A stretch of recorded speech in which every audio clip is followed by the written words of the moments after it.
It's Wednesday, July 22nd, 2009, and it's got to be 420 somewhere in the world. I'm your host, Radical Russ Belville. Produced and distributed by the National Organization for the Reform of Marijuana Laws in Washington, D.C., this is your NORML Daily Audio Stash, the growing truth about cannabis.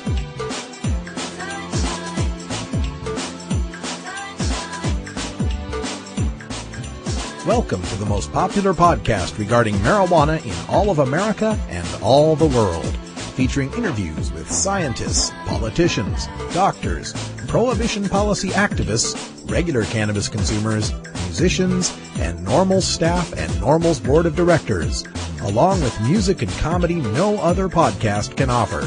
You can always find out more about our show at our website, stash.normal.org, and continue the education and conversation on our blog as well. We're ending marijuana prohibition with education, one listener at a time.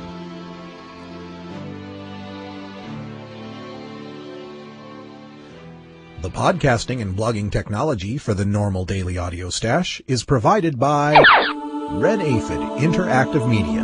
For your professional web design needs, visit redaphid.com.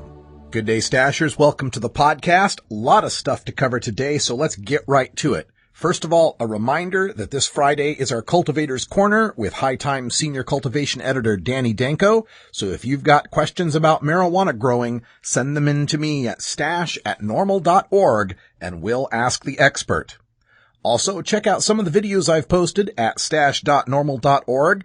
There's an amazing anti-drug commercial from Australia that looks like it came out of a Final Destination movie. And some videos from our own Chris Goldstein, the founder of this podcast and the executive director of NORML New Jersey, videos he took from the Philly Vigil where Representative Mark Cohen appeared and spoke to the crowd. Also, the Snoop Dogg Slightly Stupid Blazed and Confused tour continues to wind its way around the country, appearing in the San Francisco Bay Area this Friday and in San Diego this Saturday. I'm still looking for NORML activists in chapters that want to get some free tickets to the show and provide a table of information at the concert. So get in touch with me soon at stash@normal.org. And now it's time for... It's a NORML shout-out. We've got a lot of shout-outs to get to today, particularly from a couple of areas that used to have NORML chapters that don't seem to be very active anymore. So I'm recruiting folks that really want to put their nose to the grindstone and help us end adult marijuana prohibition on the island of Maui in Hawaii and the city of San Antonio in Texas. We've also got our activist Alan down there in Alabama working to put together NORML chapters down there. So folks in Alabama, send me an email at stash@normal.org. I'll put you in touch with Alan. Got an activist who emailed me from New Orleans, Louisiana, another one from Mississippi, and emails from the two Carolinas, Charlotte, North Carolina, and Charleston, South Carolina, both emailed this week, as well as activists in Portland, Maine. We do have a chapter in Maine, but it's kind of rurally located, and we'd like to have a chapter in Portland. So, if you're in any of those areas, or any area of the country where you'd like to put together a NORML chapter, send me an email at stash@normal.org. Now, coming up in today's Daily Audio Stash, we begin with your hemp headlines, and a look at the city of Oakland passing the nation's first tax on medical marijuana. An LA dispensary lines up people around the block looking to get free medical marijuana that they were giving away. An actor from the popular Harry Potter film franchise receives only community service for growing 10 plants in his home. And some new reefer madness from the state of New Jersey this time, and a writer by the name of David H. Kerr. It's the middle of the week, so it's time for Cannabis Science with Dr. Mitch Earlywine. We'll be talking about a recent New York Times article portraying the addiction dangers of marijuana and a new study that looks at the effect of marijuana rehab on people's alcohol drinking habits. It's Reggae Wednesday for our daily Toker Tunes brought to you by MarijuanaMusicAwards.com. We listen today to Ja Miracle. And in our second interview segment of Normal Newsmakers, we speak with Jack Cole live from the National Conference on State Legislatures. Jack Cole is with the organization Law Enforcement Against Prohibition and a retired police officer who believes we should legalize drugs. Check them out at leap.cc. And now it's time for your Normal Daily Audio Stash. Hello, I'm Paul Stanford from the Hemp and Cannabis Foundation, or THCF. Medical marijuana is legal in 13 states today, and THCF has clinics in 8 of those states. Our doctors help qualified patients obtain an authorization for medical marijuana in their state. Patients are eligible for medical marijuana with a history of either severe chronic pain and or nausea, cancer, AIDS or HIV, hepatitis, glaucoma, seizure disorders like epilepsy, chronic muscle spasms such as multiple sclerosis or asthma, neurodegenerative diseases such as Alzheimer's, and gastrointestinal disorders like IBS or Crohn's disease. If you or someone you know has one of these conditions, our doctors will help you obtain a permit for medical marijuana. THCF Medical Clinics has offices in Washington State, Oregon, California, Colorado, Hawaii, Nevada, Montana, and now Michigan. Call 1-800-723-0188 or go to the web at hemp.org or 1-800-723-0188.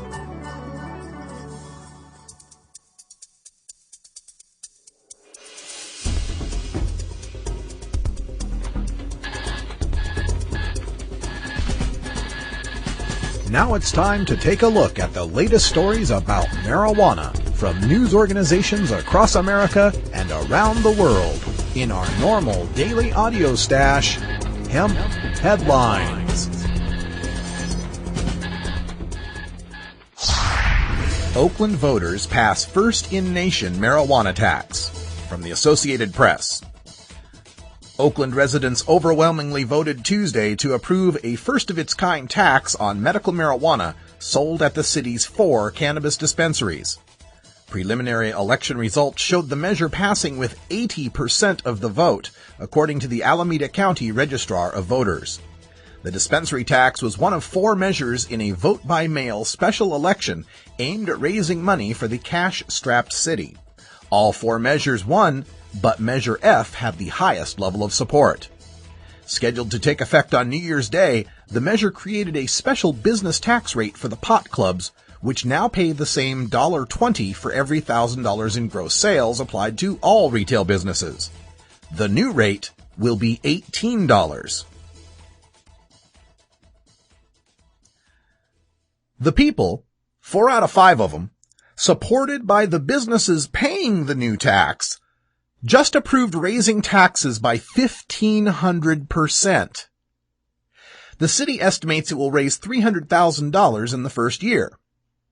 As one city drinks deep from the marijuana revenue well, the rest of the cash-strapped cities will get thirstier, and the state will be nearly dehydrated, if I may stretch a metaphor. So it is groundbreaking to see this tax pass in the city of Oakland, because it means soon the cities, counties, and states will become addicted to that marijuana money.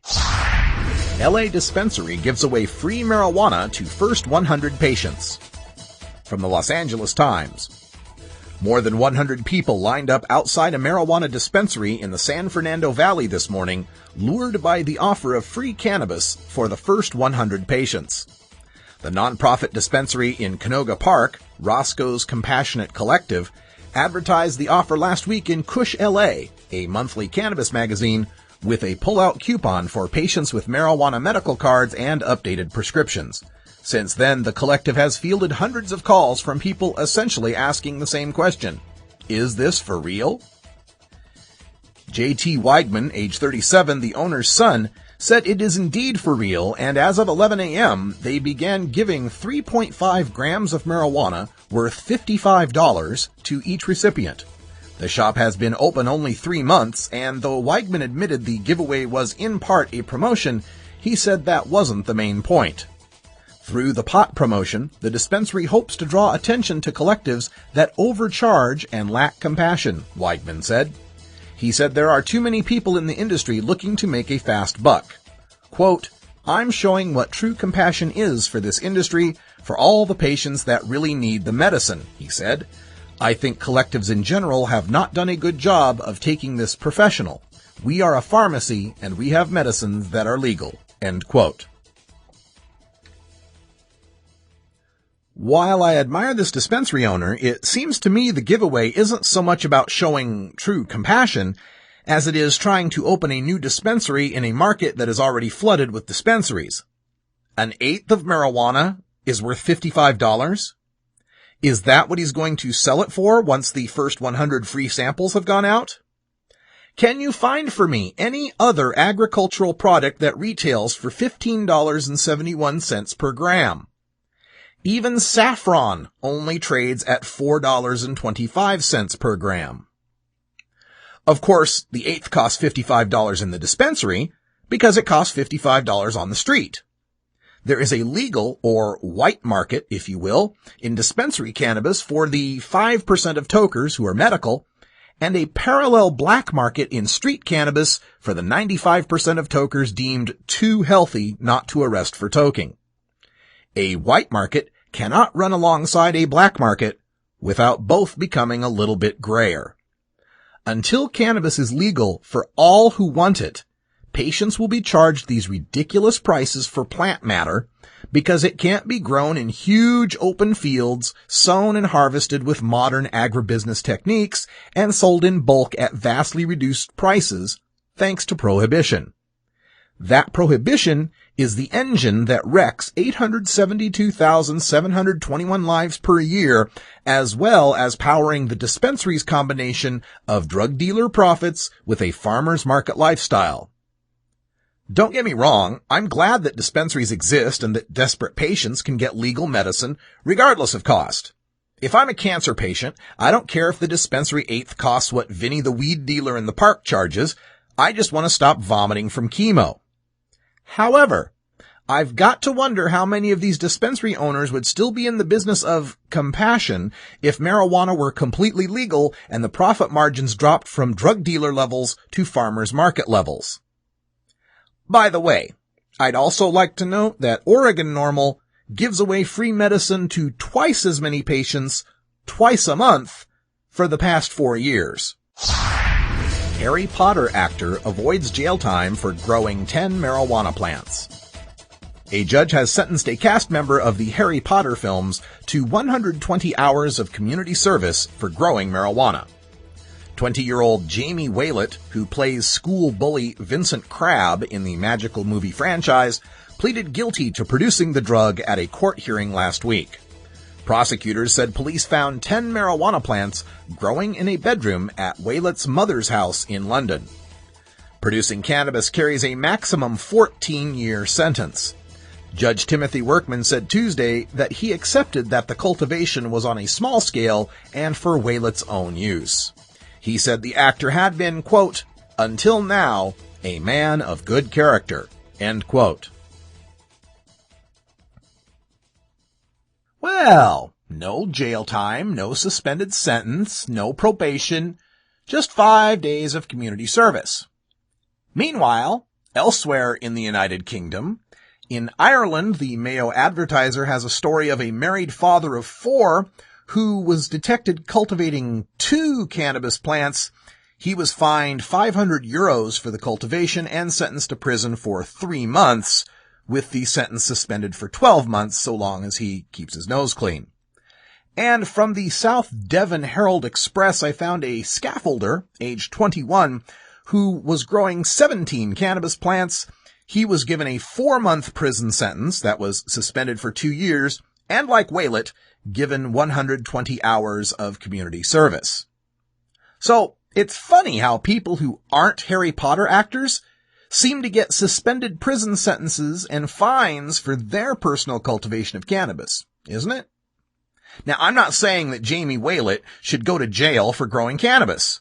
Nobody should. I just find it interesting how courts find cannabis far less dangerous to society if you've appeared in a movie. Marijuana is an addictive drug which produces in its users insanity, criminality, and death. Marijuana is the most violence-causing drug in the history of mankind. If the hideous monster Frankenstein came face to face with the monster of marijuana, he would drop dead from fright. Reefer Madness. New Jersey Reefer Madness from David H. Kerr. Marijuana legalization, a growing debate. California's top tax collector estimates that taxing pot like liquor could bring in more than $1.3 billion annually. The sheer scale of the overall pot economy has some lawmakers pushing for a broader legalization as a way to shore up the finances of a state that has teetered on the edge of bankruptcy. This apparently compelling fiscal argument comes at a time when economies are busted and all eyes are on new revenue sources. This apparently compelling fiscal argument comes at a time when economies are busted and all eyes are on new revenue sources. But it also comes at a time when we are beginning to see evidence of the harmful nature of pot smoking. Studies now report carcinogenic polycyclic aromatic hydrocarbons smoked in pot are the same chemical compounds that are found in automobile exhaust, industrial emissions, and smoke from burning wood, charcoal, and tobacco, and other things your lungs don't want. Question, David. How many carcinogenic polycyclic aromatic hydrocarbons are there in a pot brownie? Or a vaporizer bag? Here's a hint. It's a number equal to the number of people killed by pot smoking. 0. Nobody here at NORML is ever going to tell you that inhaling smoke from burning vegetable matter is a healthy thing. The question is, how far you're willing to go to protect my lungs. You're not arresting close to 1 million people every year for standing around campfires, barbecues, or the smoking section, are you? In fact, 4 joints are equivalent to smoking 20 cigarettes, and we now know, after hundreds of years of smoking and research, that cigarette smoking is harmful to your health. Bait and switch. First of all, 4 joints don't equal 20 cigarettes. This factoid comes from a study pointing out the similar tar and carcinogens found in pot smoke, cigarette smoke, and for that matter, any burning vegetable matter smoke. What it ignores is that A, you rarely find someone who smokes 4 joints a day every day like you find pack-a-day smokers. B, 30 years of long-term case studies at UCLA Medical Center found no link between chronic marijuana smoking and head, neck, or lung cancers, or emphysema, or chronic obstructive pulmonary disease. And C, delta-9 tetrahydrocannabinol found in pot smoke has been shown to have an anti-tumoral effect that seems to mitigate any carcinogenic effect of the rest of the smoke. Yes, cigarette smoking is harmful, and we got ourselves down to the fewest teens and adults smoking ever through public education and treatment options, not by arresting them and ruining their lives.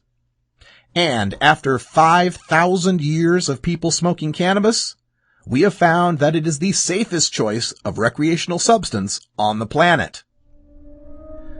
Alcohol is also a harmful addictive substance to the extent that some people can't stop, even though it costs them their families, their jobs, their freedom, and the lives of others through auto accidents on our highways. Yes. Yes, it is. Your point about marijuana? Why not tax pot and alleviate the financial burden of our cities and states?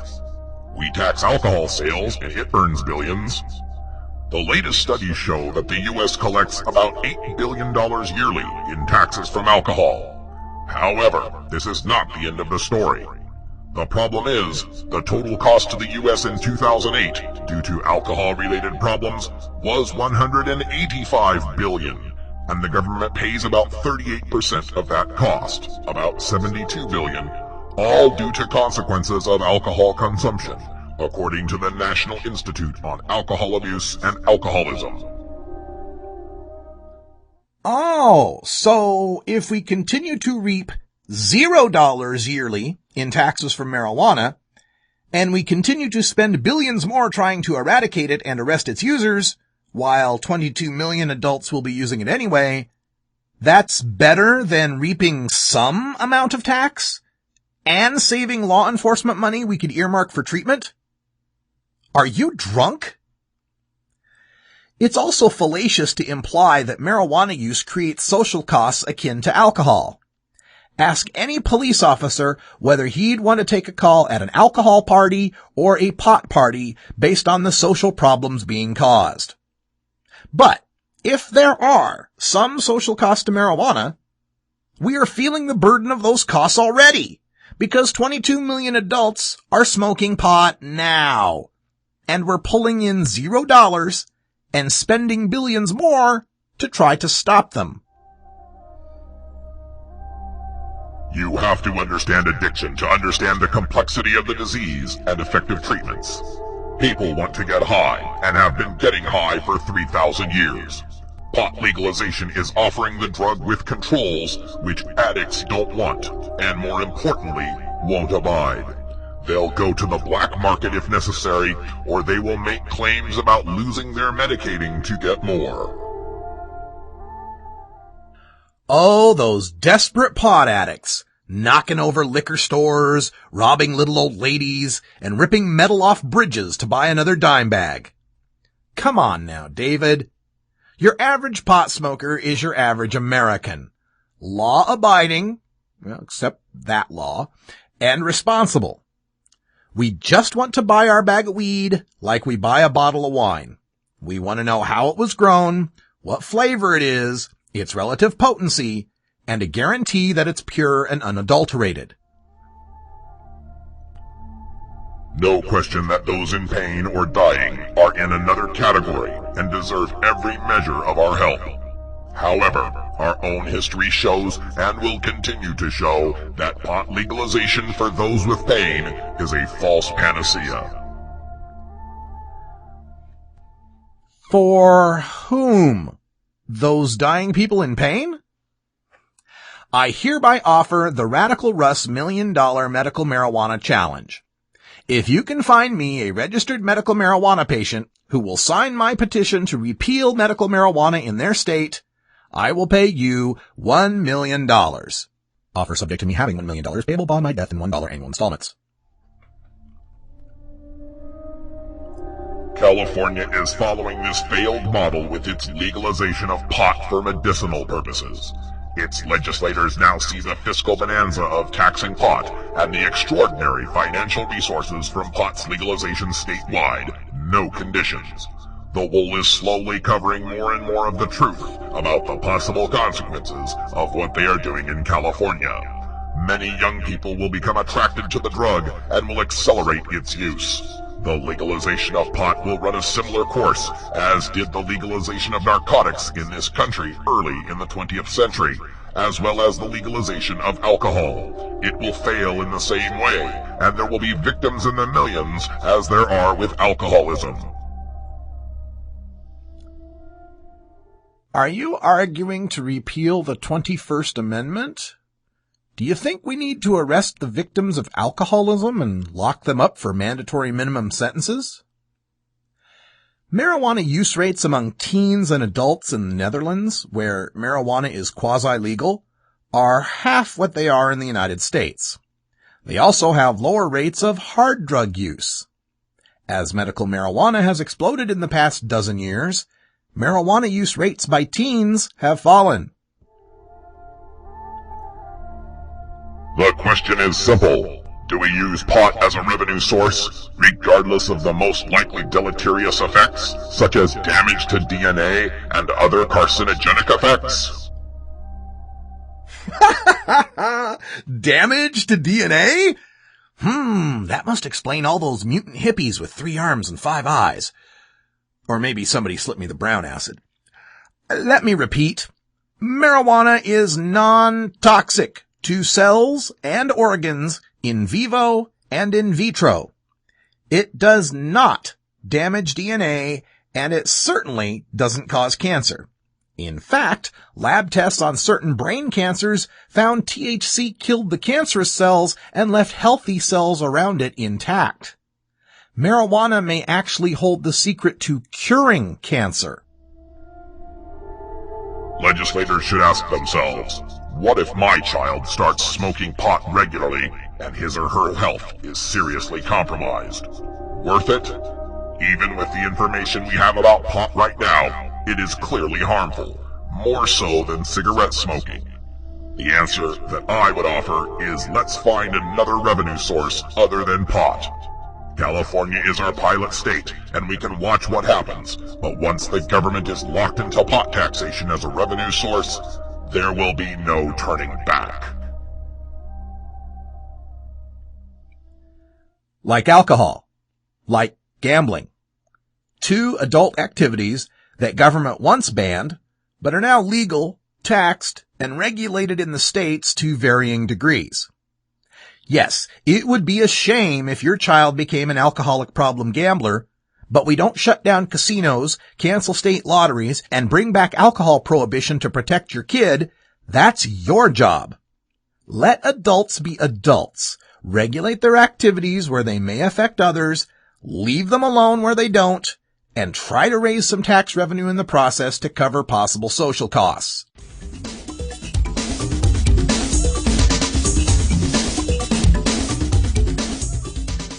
NORMLCon 2009, Yes We Cannabis, September 24th through 26th, 2009, in San Francisco, California. The war on drugs has been a utter failure, and I think that we need to rethink and decriminalize our marijuana laws. President Obama was right in 2004, and 5 years later, the American people agree. As regards to legalization, it's not in the president's vocabulary, and it's not in mine. We're working hard to make sure legalization is in the drug czar's vocabulary.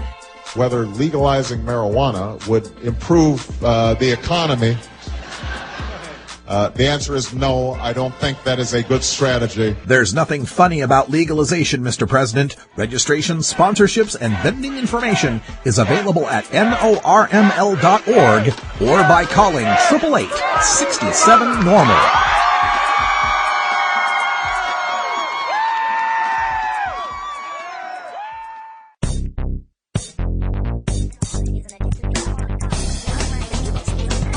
Who is telling you the truth about marijuana? The government? Scientists?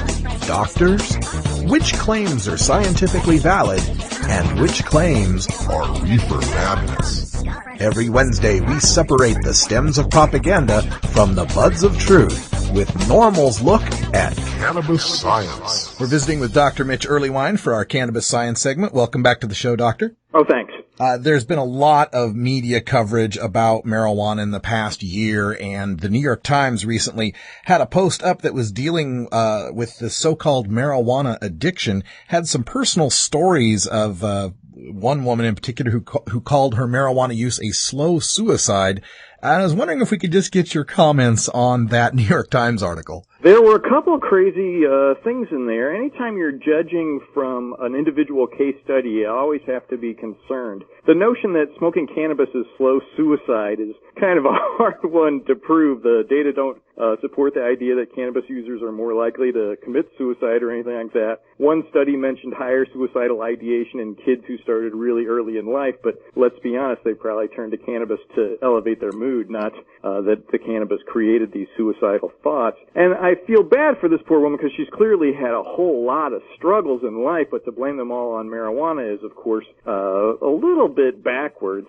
There was another hint in this article talking about how increased THC levels are coinciding with increased rates of marijuana problems. And unfortunately, they didn't get into this, but the diagnosis of marijuana problems in the study they cite actually includes that horrible problem with the legal system.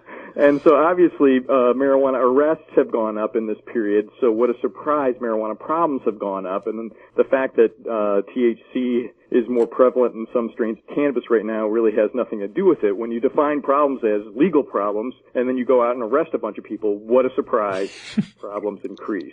Yeah. And as I was reading the story of the woman, I think if I remember correctly, she was in her 50s, and her description, of her condition, so it sounds like she was suffering from depression and maybe even some sort of agoraphobia. She mentions being, a shut-in and only herself and her bong and her cat, that kind of story. And so again, I wonder if this is one of those chicken and the egg type arguments where, was she depressed and agoraphobic before she used the cannabis, or, what do you think about that? You're quite the diagnostician, Russ.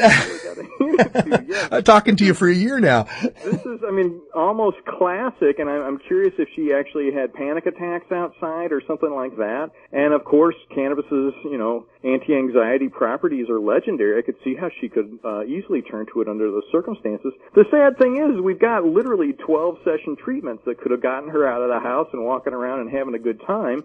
Surely, unless she was having her cannabis delivered, she had to get out once in a while, and I think that was the first step towards getting a whole lot better. And I'm just sorry to hear that marijuana essentially got blamed for what was, a set of psychological symptoms that are relatively straightforward in their treatment. Yeah, I've had some of my readers comment on these stories saying that, it's a lot of these sound like people that hit the midlife crisis and they're looking for something to blame their poor decisions or where they've ended up in life, and they point at the plant instead of in the mirror. And, maybe there's something to that too. But I wanted to talk about this part in the article. It had to do with this man. I think it was a gentleman who talked about going to Marijuana Anonymous, going to the 12-step meetings for marijuana dependence, and how even in the company of other people in treatment for other drugs, alcohol, heroin, cocaine, that he would feel belittled for being there for Marijuana Anonymous. And of course, there's the famous scene in Half Baked with Bob Saget. But I'm wondering, do you find that in people that are, we do admit there are some people that genuinely have a dependence on marijuana. Do they face problems in treatment because people don't take it seriously? I'm afraid the Bob Saget effect is very real. So if you think about cannabis and the associated negative consequences, few people turn to prostitution to support a cannabis habit. The withdrawal is essentially nothing compared to people's experience with both alcohol and the opiates. And hardcore stimulant users, both methamphetamine, amphetamine, and crack, in all honesty, they get their lives markedly more out of whack than somebody who is marijuana dependent. You don't see the high rates of financial problems, the job loss, the distress in relationships that's anywhere near the caliber that these folks have. So I completely understand their frustration when, they've been living in a box out on the street, trying to get a fifth and a crack pipe, while somebody else is coming in saying, yeah, my wife is mad at me because I'm stoned all the time. It just categorically is very, very different. The idea that cannabis dependence requires inpatient treatment is completely fallacious as far as I'm concerned. We don't really have data suggesting that inpatient treatment is at all necessary for these folks. And I understand, the situation, but then to be brought in there under these circumstances and to expect treatment and to feel like you're going to be in this wonderful group where you're going to get all this support and then just get berated and ridiculed has got to be harsh. I feel like the outpatient approach, and particularly when it's feasible, individual sessions would be a lot more productive. And we're finding, from Rothman's data and a few others, that often it can be as little as 4, 5, 6 sessions over a 3-month period, and people make really dramatic improvements instead of having to go 28 days inpatient and, mess things up at their job and all of that. I worry about this continued bandying about of the word addiction in the media here as being somewhat demeaning to the physical addictions you mentioned, where people can die if they stop using the drug. And I wonder if you would agree with this, that problem marijuana use is more like problem gambling or problem shopping or problem sex, where it's more of a psychological issue than it is a physical issue. Any thoughts on that? Well, in fact, when you look at the formal definitions of dependence in the previous version of the Diagnostic and Statistical Manual, you had to have withdrawal and you had to have tolerance. And then, because marijuana was, vilified the way it was, they took that withdrawal and tolerance and made it sort of optional. That was physiological dependence. And now, of course, they can, throw marijuana in there in this same sort of way. I feel like, in fact, a lot of the literature, my friend Chris Martin at University of Pittsburgh and a few others, has suggested that this distinction between abuse and dependence is probably not categorical, and that marijuana is really a drug more that would qualify for abuse than dependence. Unfortunately, addiction now means anything. So I'm not even sure when I read that word what folks suggest. I thought it meant you were dependent in the sense that you had to have it, and you had all these negative consequences. But again, it just doesn't seem to be the case with cannabis in very, very many folks. Now speaking of this rehab, there's a study that's just been published, or it's coming out, I believe. This has come around in our email lists in marijuana law reform, and it has to do with a look at people who are in marijuana treatment, rehab, I guess, and their drinking rates and what happens, do they drink more when they're not given marijuana?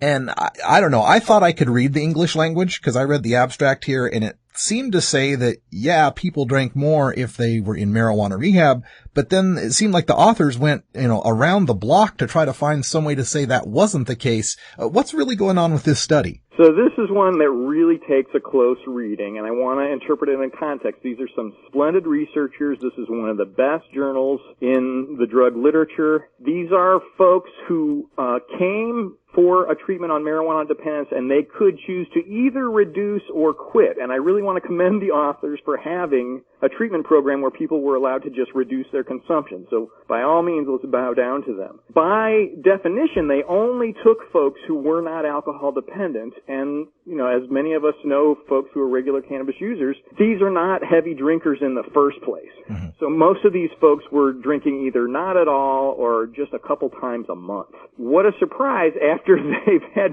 treatment for a while, there's been some increases in a lot of these folks. In fact, they said 73% of them increased how much alcohol they consumed. But what they called an increase was just 10% over what it used to be. Now, if, on average you're just drinking a couple of drinks once in a while, a 10% increase isn't much. Nevertheless, it does read in the discussion like these guys are jumping through hoops to say, hey, this isn't a problem, don't worry about it, when in fact the majority of people did increase their alcohol consumption on this. And behind every reformer's, mind in all of this is, hey, why smoke less pot if you're just going to end up drinking more alcohol, which is a markedly more dangerous drug? So I completely understand that concern, and I feel like the focus should not be so much on did you have a sip or did you have a drink so much as what were your troubles. And if they had instead identified what were the complaints these people had when they came in for marijuana treatment and said, did you still have those, or was alcohol, God forbid, causing these now, that would have been a better approach with this kind of literature. Is there any documented evidence to some sort of substitution effect when people can't get one drug, they turn to another? From the economics data with big samples, there tends to be just a study or two saying, I couldn't get pot, so I ended up increasing my alcohol consumption, or we upped alcohol taxes and suddenly marijuana consumption increased. But those tend to be the exception rather than the rule. And in fact, there is at least one study from Rand suggesting that if there's too much alcohol around or too much pot around, the consumption of other drugs also increases in kind of strange ways, so that they're complements rather than substitutes. But again, we're talking about really small effects here, not something where, I couldn't get a joint, so suddenly I went and drank a fifth. Yeah.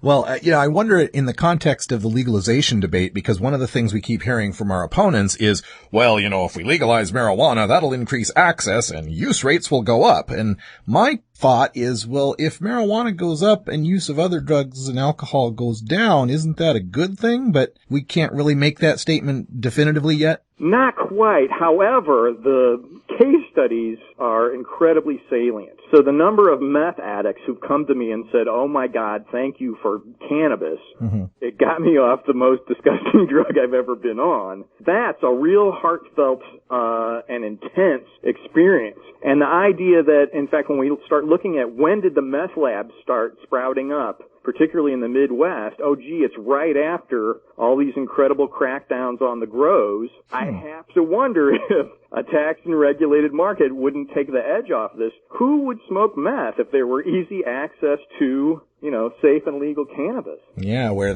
you'd know the potency, you'd know the strain, the CBD ratios, et cetera, it'd be all labeled. Yeah. And you're not going to end up with your teeth falling out of your head. Well, there's that too. Yeah. Sounds like somebody should embark on a study on this. Well, as you can imagine, this literature is convoluted, and these data are not easy to get your hands on, and you can't just do an experiment. Hey, let's randomly assign all these people to smoking pot. So we'll have to see how it goes. All right, well, Dr. Earlywine joins us every Wednesday for our Cannabis Science segment, and coming up on the NORML Show Live that'll be debuting on Labor Day, he'll be one of our regular guests to let the rest of the world know, outside the choir, what's happening with cannabis science. So thank you so much, Dr. Earlywine. Always a pleasure. It's tough talking to kids about marijuana, especially if you might be a parent who dabbled a time or two in your youth. So to help you out, get your copy of Dr. Mitch Earlywine's latest book, A Parent's Guide to Marijuana. Dr. Earlywine is an associate professor of psychology at the State University of New York at Albany and an expert on the studies concerning marijuana, its effect on health and society, and the methodology behind the statistics. He is a frequent guest here on our daily audio stash. Dr. Earlywine lays it all out without the propaganda and scare tactics that parents know won't work with teenagers. He presents a rational understanding of cannabis, what it is and what it isn't, and why kids shouldn't be using marijuana. You can order today through Amazon.com or check our links at our blog, stash.normal.org.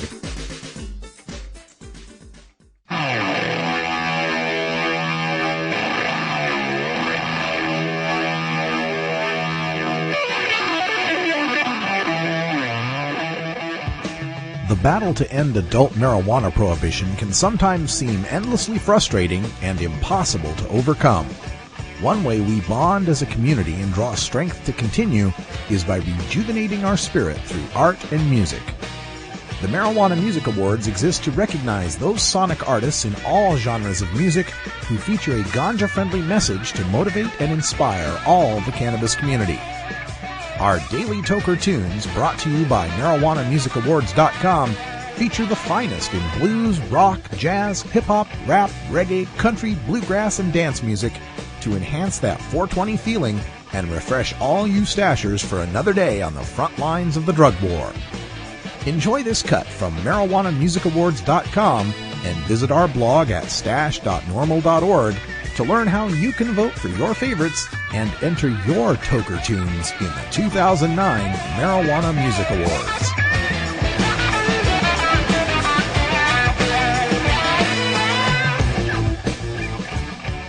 Today's tune for Reggae Wednesday comes from Ja Miracle with his 2009 Global MMA nominated song, Ja Gewi de Weed. Ja Miracle, based in the UK, is originally from St. Lucia in the West Indies. The island's cultural vibes are conveyed through this talented artist's music. Since arriving in the UK, Ja Miracle has worked with award-winning reggae icons and appeared on numerous stage shows. Although drawing inspiration from reggae greats such as Bob Marley and Sizzla, Ja Miracle says, quote, "I gained most of my musical training from singing in the church choir," end quote. Ja Miracle mixes reggae roots and dancehall with progressive lyrics and a vibrant delivery. To hear more of Ja Miracle's music, go to myspace.com/Miracle Music. That's spelled MIRIKLE Music, Miracle Music. And registered stashers, you can get an MP3 download of this tune. It's Ja Gewi de Weed by Ja Miracle.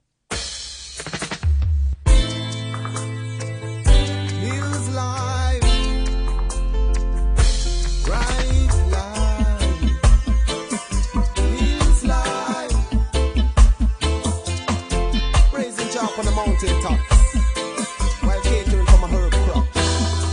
And I say, up in the hills I trod, my cutlass on my rod.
no love it. Jah give me the weed and take the use it. Only Jah give me the herbs in a me chalice. Me a stuff it, Rasta man a sanctify it and bless it.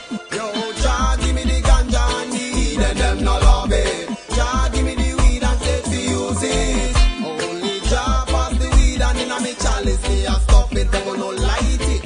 What make them fight it? Only Jah give me the weed and the weed and them no love it. Jah give me ganja, them fi use it. Only Jah give me the herbs in a me chalice. Me a stuff it. Rasta man sanctify and bless it. Yes, sir. Have you considered medical marijuana?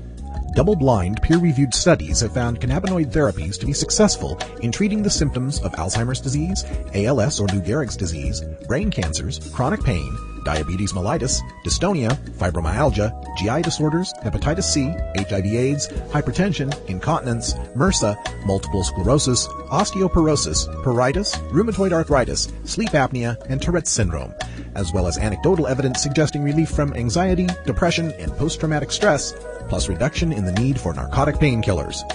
Side effects of medical marijuana can include euphoria, relaxation, anxiety, panic reactions, paranoia, tachycardia, dry eyes, dry mouth, concentration and reaction time impairment, appetite increase, and in 37 states, arrest and incarceration.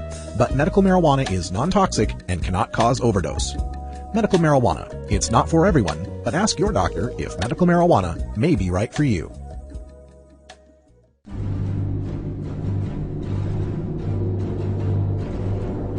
The effects of marijuana prohibition are felt by all Americans in every walk of life, regardless of race, creed, color, religion, party politics, social status, wealth, gender, sexual orientation, or even one's use or non-use of marijuana. As the marijuana smokers lobby, NORML hears the stories of these average Americans and brings them to the attention of our policymakers and our fellow citizens in this segment we call NORML Newsmakers. Stash founder and executive director of NORML New Jersey, Chris Goldstein, recently attended the National Conference of State Legislators in Philadelphia, Pennsylvania, and he called into the Stash to bring us an interview with Jack Cole from Law Enforcement Against Prohibition. We'll play the Chris Goldstein part of the interview tomorrow on the Stash. Today we bring you Jack Cole from LEAP. Hi, Russ. Thanks for having me on. Oh, glad to have you. Of course, everyone knows Law Enforcement Against Prohibition, and your website again? Website is www.leap for leap.cc, or if they can't remember that, they can always find us at copsaylegalizedrugs.com. Yeah, and folks will see, the LEAP people at all the different events that we attend and we report on with the shirts that say "Cops Say Legalize Drugs, Ask Me Why." Are you so adorned today? Yes, so adorned right this moment, and it's an endless stream of people saying why, and it's an endless stream of people agreeing with us. Once we talk to anybody here, the last thing we say to them is, so what do you think? Does this argument have any merit? Do you agree with us?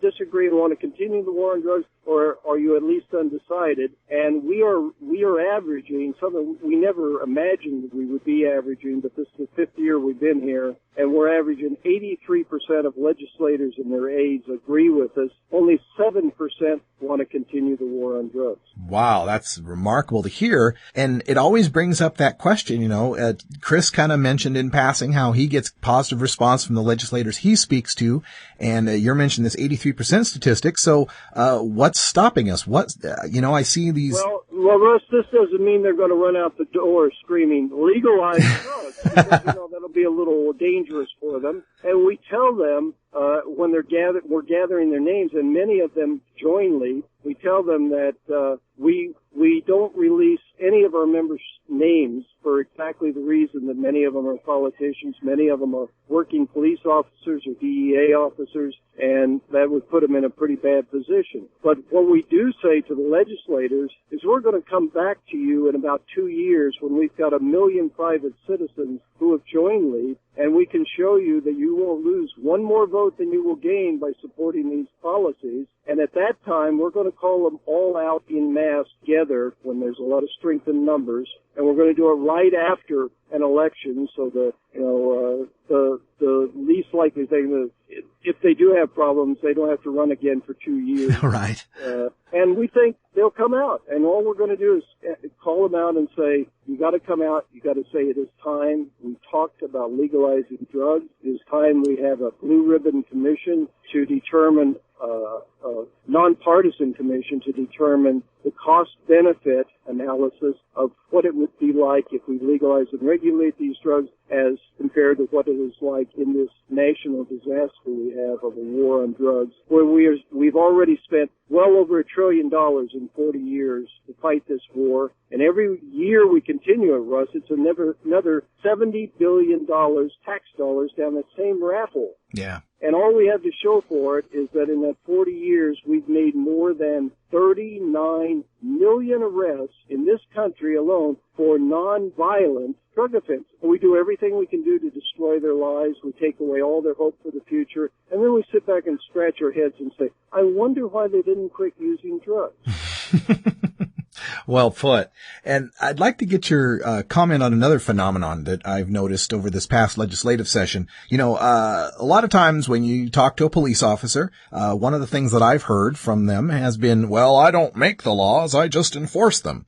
And yet, when we look at the state legislatures this year that were trying to pass sensible medical marijuana legislation, there was representatives from law enforcement opposing those measures. So why the disconnect there? Why does law enforcement feel they need to dictate medical marijuana policy, but they have this attitude of, I don't make the laws, I just enforce them? Well, it's not a disconnect.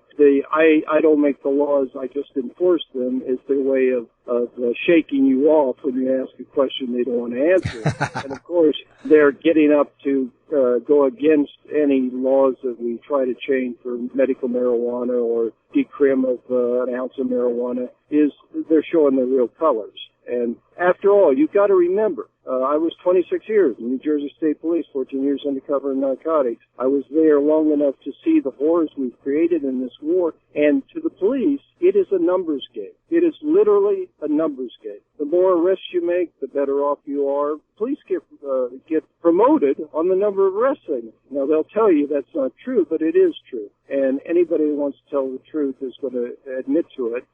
Not only do they get promoted on the number of arrests they make, but the number of arrests for a department determines how much money they're going to get from the federal government next year. So this is a numbers game, and it's arrests for money. That's what it amounts to. Yeah. And really not much that could be done internally from the police side of things until the laws change because of that economic reality. Well, but we've been to 35 law enforcement conventions too. This isn't the only convention we go to.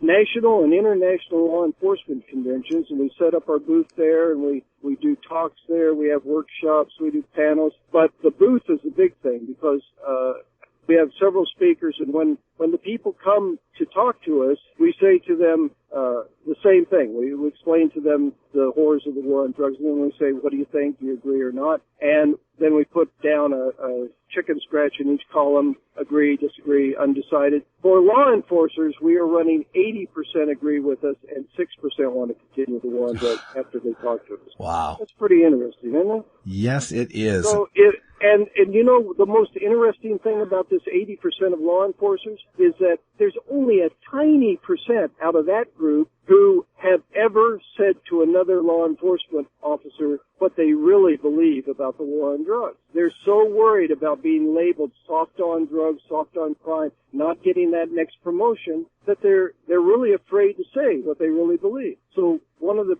most important things we do at LEAP is we make it give them a chance to speak out. Yeah, and that's the voices we need to hear, is the voices from the people on the front lines, these police officers. I have two in my family back in Idaho, and both of them hate that they have to have their time taken away because police officers, by and large, they want to serve the public. They want to stop criminals and people that are harming innocent people, and their time is taken away from that whenever they have to deal with a marijuana arrest. Yeah, Russ, if you got time, let me explain to you a little thing about stats.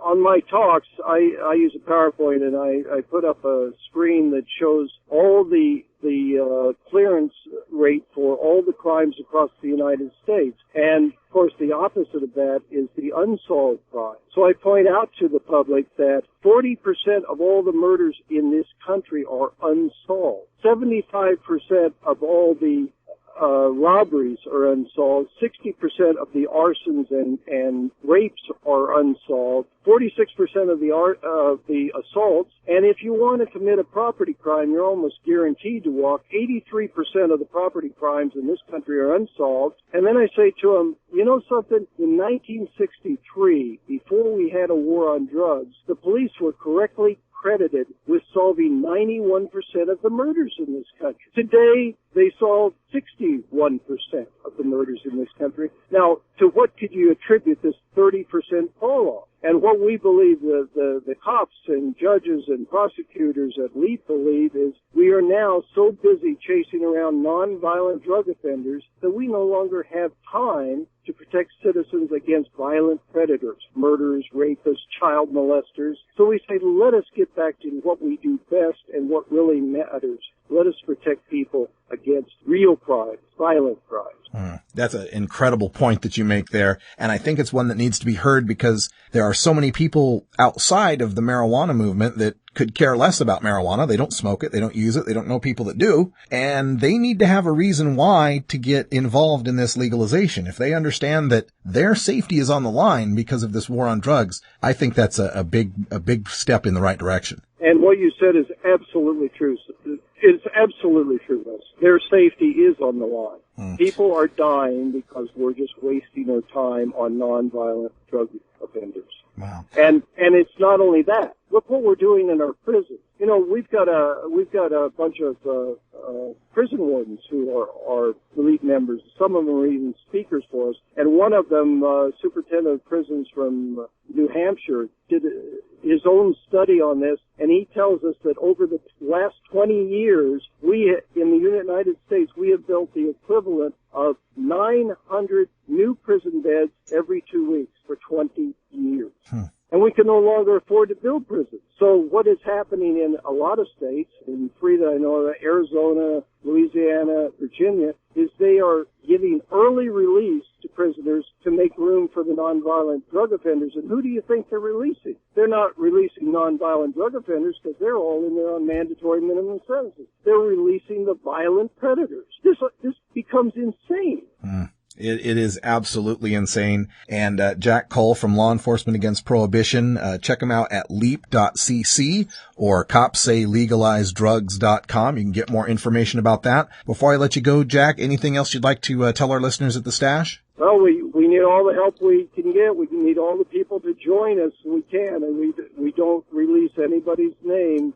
We don't fill your inbox up with a lot of unwanted emails. We only about once a month or maybe twice a month at the most tell you what we're doing, and we don't charge any fees or dues. So there's no reason in the world that every reformer out there shouldn't join us. All right. Thanks very much. You're welcome, Jack. Join up Law Enforcement Against Prohibition.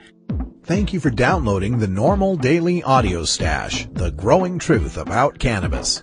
We are produced by the National Organization for the Reform of Marijuana Laws in Washington, D.C. Our executive producer is Alan St. Pierre.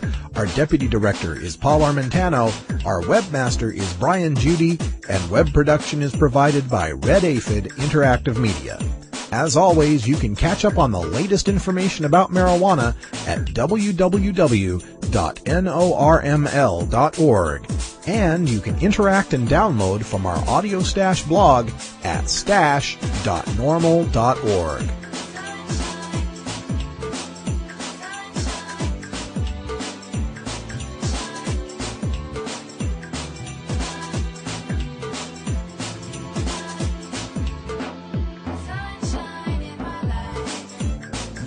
For everyone here at NORML, I'm your host, Radical Russ Belville, hoping all your harvests are bountiful and your encounters with law enforcement are non-existent.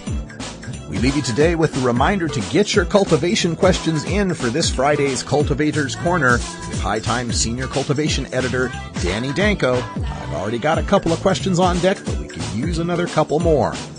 Also, we're still getting ready for the debut of NORML Show Live, Marijuana Nation, on the CBS Radio streaming network. looking for advertisers, and if you can get me an advertiser for the new show, I'll get you a nice little referral bonus for doing so.